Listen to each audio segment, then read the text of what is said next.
안녕하세요. 오늘도 서연살롱을 찾아주셔서 감사합니다. 저는 30대 기혼 여성입니다. 점점 더 세상살이가 삭막해져가는 요즘 가슴 따뜻한 이야기 한 자락을 전해드리고자 이렇게 사연을 보내게 되었어요. 이야기의 시작은 제가 고등학교에 입학하던 봄이었습니다.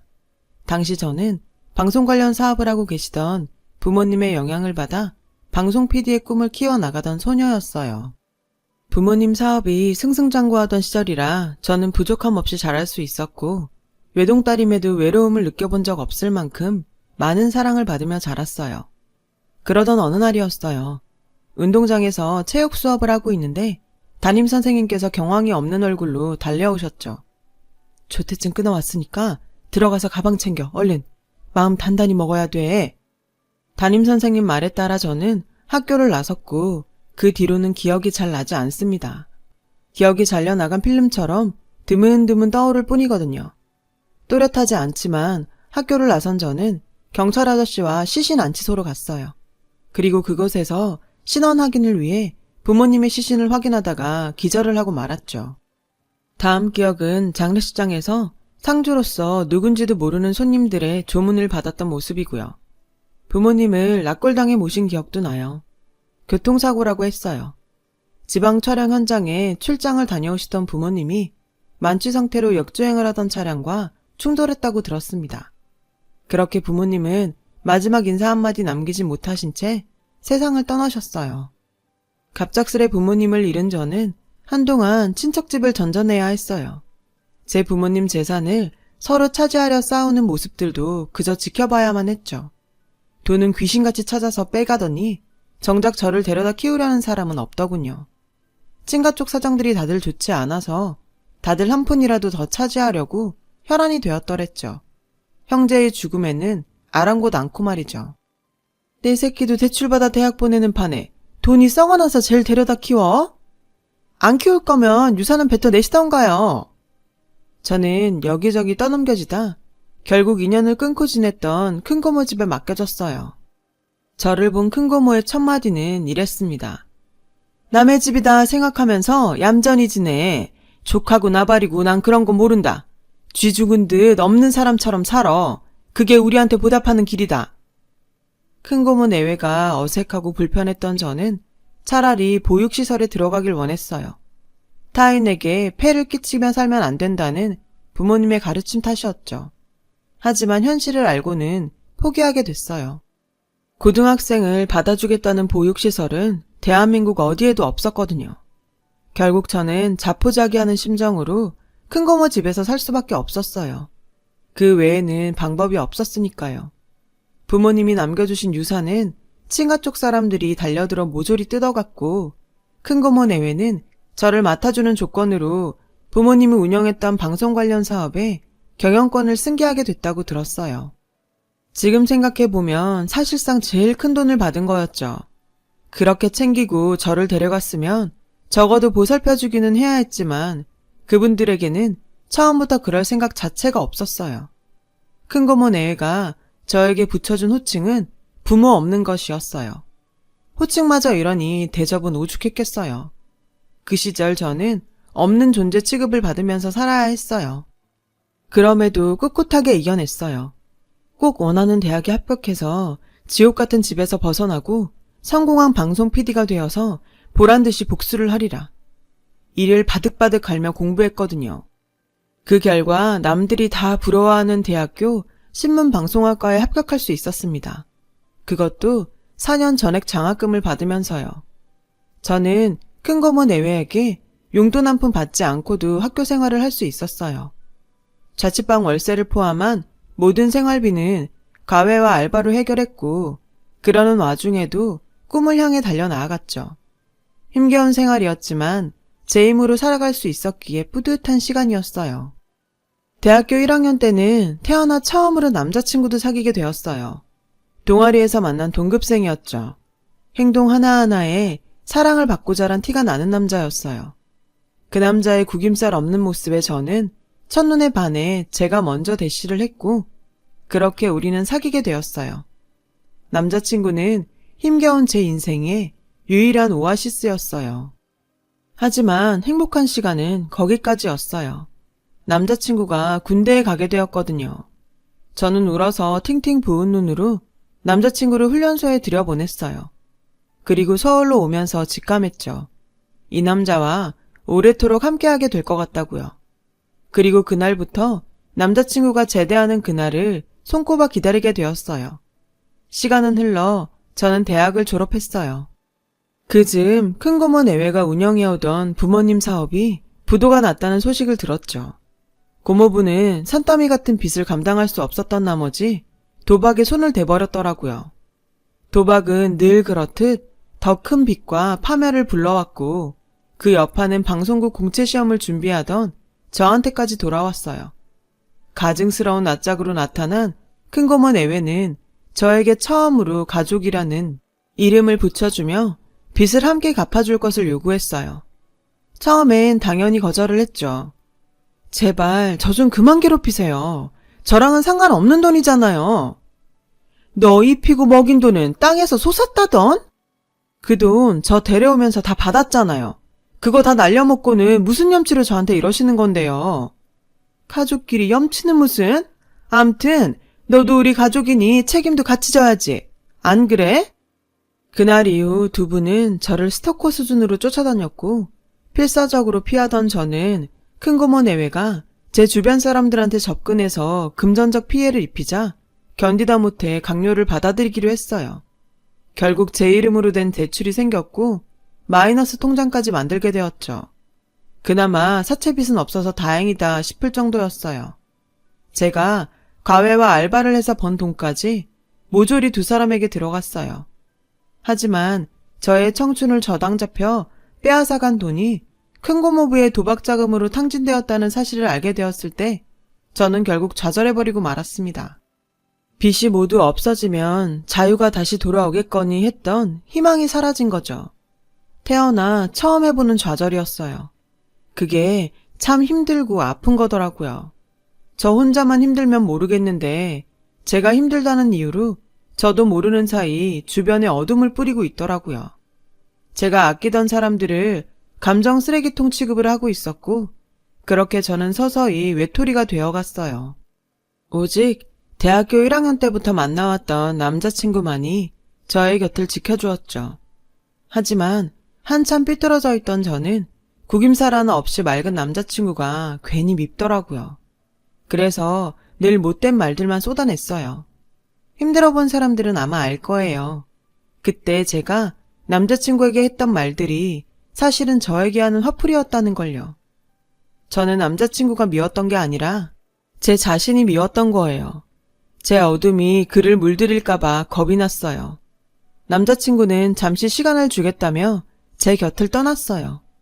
그리고는 며칠 뒤에 전화를 했더군요. 내일 시간 돼? 지금 하지 않으면 두고두고 후회할 말이 있어서. 잘 됐네. 나도 꼭 해줄 말이 생겼는데. 남자친구를 위해 차라리 나쁜 년이 되기로 결심한 저는 이별의 말을 되뇌이며 약속 장소로 나갔어요.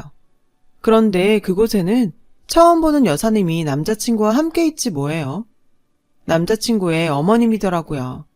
남자친구가 얼마나 큰 사랑을 받으며 그렇게 자랐는지 그 맑은 모습이 어디서 나왔는지 어머님을 보니 확실히 알겠더라고요.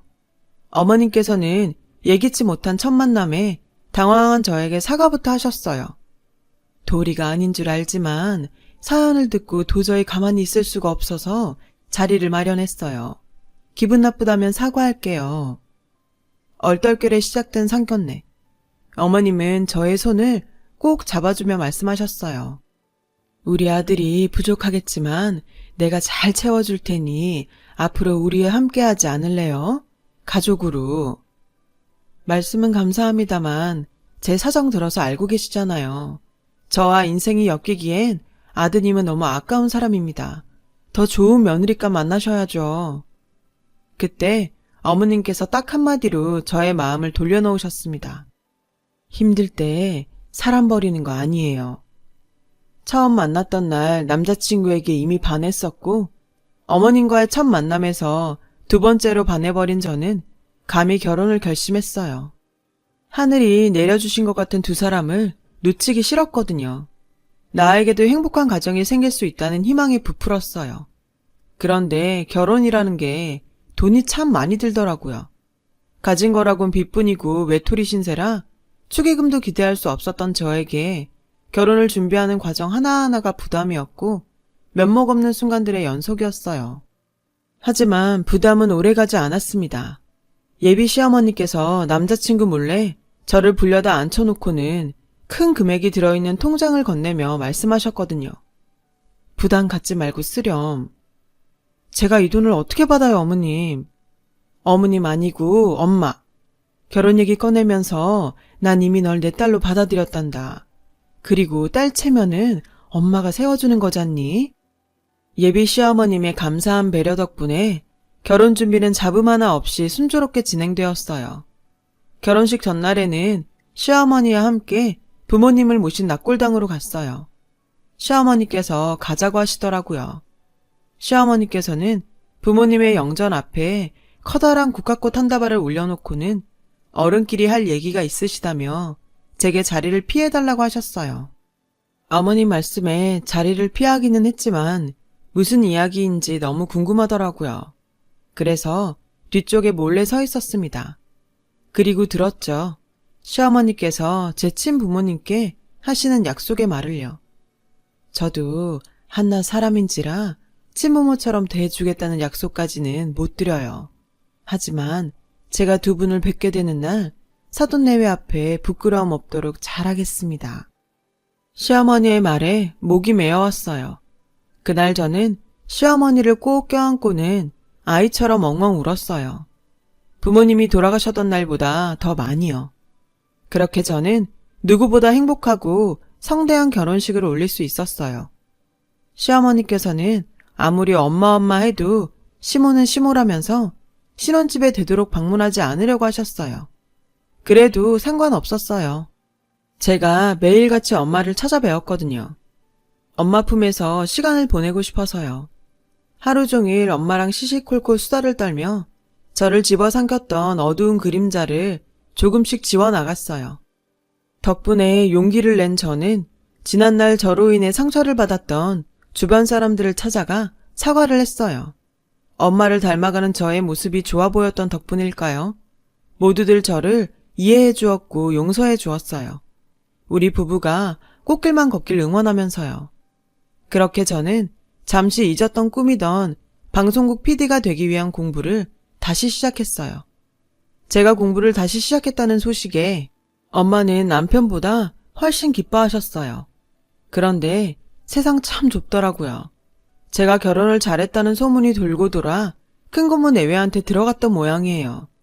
저에게서 더 이상 쥐어짤 돈이 없어졌던 시점부터 연락을 끊었던 큰 고모 내외가 남편과 엄마 몰래 저를 불러냈어요. 우리는 여전히 가족인 만큼 어려움을 함께 헤쳐나가야지. 우리가 가족이었던 적이 있었나요? 친자식보다 더한 정성으로 길러준 우리야. 결혼 지참금 한 푼 없다는 게 말이 돼? 제가 아직도 애 같으신가 보죠? 조카 팔아 장사하려는 거 모를까 봐요? 당연히 거절했어요. 저에게 큰 고모 내외는 저의 사춘기와 청춘을 갉아먹은 원수, 그 이상도 그 이하도 아니었으니까요. 돈이 사람을 나쁘게 만드는 걸까요? 아니면 나쁜 사람들이기에 돈에 목숨을 거는 걸까요? 저의 완강한 거절에도 불구하고 큰 고모 내외는 또 돈 욕심을 버리지 않았어요. 사채업자들에게 배운 기술을 저에게 써먹기라도 하려는 건지 절 따라다니며 협박과 강요를 해댔어요. 그럼에도 저는 남편과 엄마에게 그 사실을 털어놓을 수가 없었어요. 지금까지 받은 은혜만으로도 너무 감사한데 저 때문에 사랑 같지도 않은 흉악한 것들과 엮이게 하고 싶지 않았으니까요. 엄마가 제게 보여준 모습처럼 엄마의 딸답게 힘든 상황을 이겨내고 싶었어요. 하지만 오래지 않아 큰 고모 내외는 저 혼자 이겨내기에는 너무 벅찬 어둠이란 사실을 깨닫게 되었어요. 저의 인간관계를 회박놓고 학원에까지 쫓아와 행패를 부리는 것도 모자라 방송국 공채시험장 앞까지 찾아와 행패를 부렸거든요. 당연히 시험은 떨어졌어요. 두력에 붙들려 시험장에 들어가지도 못했으니까요. 매일같이 경찰에 신고하고 아무리 고소장을 써봤자 며칠 잠깐 조용해질 뿐이었어요. 그렇게 저는 하루하루 초췌해져만 갔어요. 그리고 어쩌면 제가 참 바보 같았는지도 모르겠네요. 살을 맞대고 사는 부부간에, 친부모보다 더한 사랑을 나누는 고부간에 제 힘든 모습과 속내가 감춰질 리가 없잖아요. 남편과 엄마는 모든 사실을 알면서도 저를 기다려주고 있었더라고요. 제가 먼저 속을 터주기를 말이죠. 그래서 제 자존심이 상하지 않게 사태를 해결할 수 있게 되기를 바라면서요. 그런 가족의 마음을 눈치채지 못한 사이 큰 고모 내외의 마수가 남편과 엄마한테 뻗쳤어요. 남편이 경영하는 사업체에 자신들과 자식들을 임원으로 넣어달라느니 엄마의 유산을 미리 땡겨서 저에게 넘기라느니 하면서요. 그 유산 미리 땡겨받으면 자기들이 뺏어가리라는 것은 너무너무 뻔한데 말이죠. 심지어 사채업자들이 남편과 엄마에게 들락거리게 만들더군요. 뒤늦게 사실을 알게 된 저는 너무도 죄송한 마음에 이혼을 결심했습니다. 모든 걸 제가 떠안고 떠나야 남편과 엄마를 큰 고모 내외한테서 떨어뜨릴 수 있으니까요. 답답한 행동인 건 알지만 부모 없이 지금껏 겨우 버텨온 제가 그 당시에 떠올릴 수 있었던 방법은 많지 않았어요. 그때 저는 아직 약했고 이혼은 제 딴엔 최선의 용기였거든요. 하지만 저에게는 엄마가 있었죠.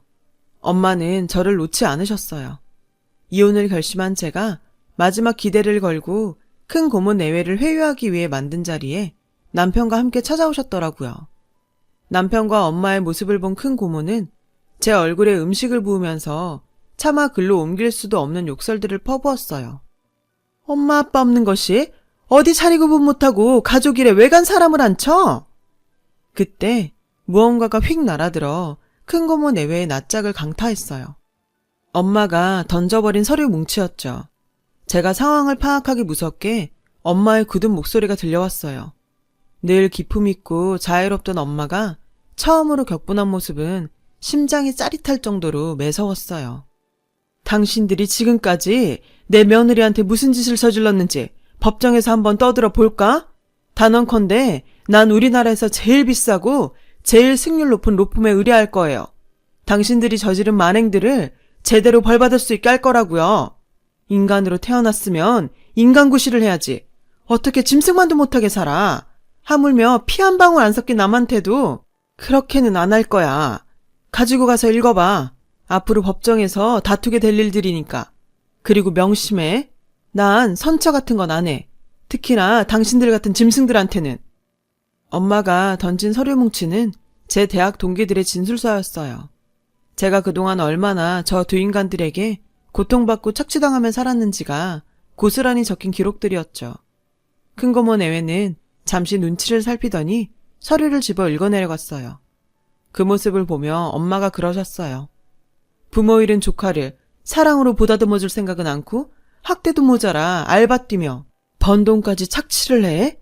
협박해서 대출받게 하고 마이너스 통장까지 긁어다가 노름판에 쏟아붓고 당신들처럼 되먹지 않은 것들은 모조리 격리해서 깜빵에 쳐 넣어야 돼. 왜? 내가 못할 것 같아? 똑똑히 지켜봐. 내가 하나 못하나. 안 있는 게 좋을 거야. 내 며느리 뒤엔 내가 있다는 거. 섣불리 건드렸다간 당신들 자식까지 얼굴 못 들고 다니게 할 테니까. 조만간 법정에서 보자고. 내가 당신 자식들 돌반지까지 모조리 다 뺏어줄 테니까. 그제야 상황이 파악된 큰고모 내외는 엄마 앞에 납작 엎드려 싹싹 빌었어요. 다시는 제 앞에 안 나타날 테니 제발 용서해달라고 애원을 했죠. 하지만 엄마는 눈썹 하나 까딱 안 하곤 자신의 바지가랑이를 잡고 비는 큰고모 내외를 걷어차고 나가셨어요. 저 역시 남편과 함께 식당을 나섰어요. 안에서 큰고모와 고모부가 서로 탓을 하며 싸우는 소리가 밖에까지 들렸어요. 집으로 가는 차 안에서 엄마는 저를 혼내셨어요. 엄마가 뭐라 그랬니? 어려울 때 사람 버리는 거 아니라고 했지? 우릴 그런 사람으로 만들 작정이었어? 엄마랑 남편 뒀다 뭐하니? 엄마가 널 그렇게 가르쳤니? 그 꾸지람을 듣는 내내 얼마나 가슴이 벅찼는지 몰라요. 부모님을 그리워하며 살았던 저는 어쩌면 사랑 가득한 꾸지람마저 그리웠던 건지도 모르겠어요. 엄마는 저의 그런 아픔까지 모두 헤아리고 있었던 것 같았어요. 엄마는 앞으로는 무슨 일이 있어도 혼자 해결할 생각 말고 엄마나 남편한테 도움을 청하라고 하셨어요. 자식이 저런 것들한테 당하는데 손 놓고 있을 부모가 어딨냐면서요. 그리고는 울먹이는 저를 안아주셨어요. 그날 엄마 품이 세상 무엇보다 포근하고 따뜻했어요. 결국 엄마는 로펌에 소송 의뢰를 했어요. 그동안 큰고모 내외가 저에게 돈을 뜯어간 것과 제 주변 사람들을 볼모로 협박했던 일, 그리고 무엇보다 제 부모님 회사를 멋대로 뺏어가 부도를 낸 것까지 모조리 걸었어요. 엄마가 그러더라고요. 솔직히 큰고모 내외한테 돈을 받아낼 생각은 전혀 없다고요. 그럴 능력도 없는 사람들인 거 안다고요. 목적은 형을 살면서 반성하게 하는 거였죠. 교도소 안에서 자신들이 저지른 죄값을 톡톡히 받으며 저한테 저지른 잘못들을 매 순간 뼈저리게 떠올리며 고통받으라고요. 그러면서 엄마가 꼭 그렇게 되도록 할 거라고 하셨어요. 내 딸을 괴롭힌 인간들에겐 자비는 없다면서요. 아무도 저한테 함부로 할 수 없도록 엄마가 이빨을 세우며 싸워주겠다고요. 그러니 주눅들지 말고 어깨 펴라고요. 1년 가까이 진행되던 재판의 결과가 나왔어요. 당연히 저는 승소를 했죠. 결국 큰고모와 큰고모부는 징역살이를 하게 되었어요. 엄마가 선임한 대형 로펌 변호사가 꽤 일을 잘했더라고요. 드디어 저는 긴 시간 저를 괴롭혀왔던 거머리 같은 인간들을 떼어낼 수 있었어요. 용감한 나의 엄마 덕분이었죠. 그날 우리 가족은 축배를 들었어요. 얼마 뒤 저는 방송국 프로듀서가 되기 위한 공채 시험 준비도 다시 시작했어요. 엄마는 늦가기 수험생이 된 딸을 지극정성으로 뒷바라지 해주셨죠. 마침내 저는 합격 통보를 받았습니다.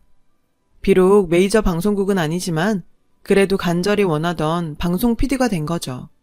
합격 통보를 받은 그날 엄마는 처음으로 제 앞에서 눈물을 흘리셨어요. 제가 너무 기특하고 자랑스럽다면서요. 이게 벌써 5년 전 이야기네요. 현재 저는 육아휴직 중이에요. 다음 달이면 첫 아이가 태어나거든요. 엄마는 벌써부터 손주를 안아볼 생각으로 들떠 계세요.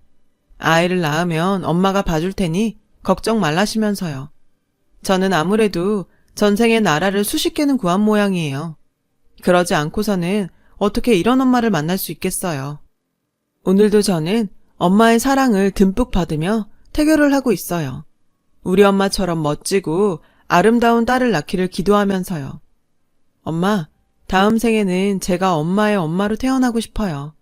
저에게 주시는 사랑보다 더 큰 사랑을 드리고 싶어요. 정말 고맙고 사랑합니다. 제 긴 사연을 들어주셔서 감사합니다. 들어주신 모든 분들의 가족들도 항상 안녕하시길 바랍니다.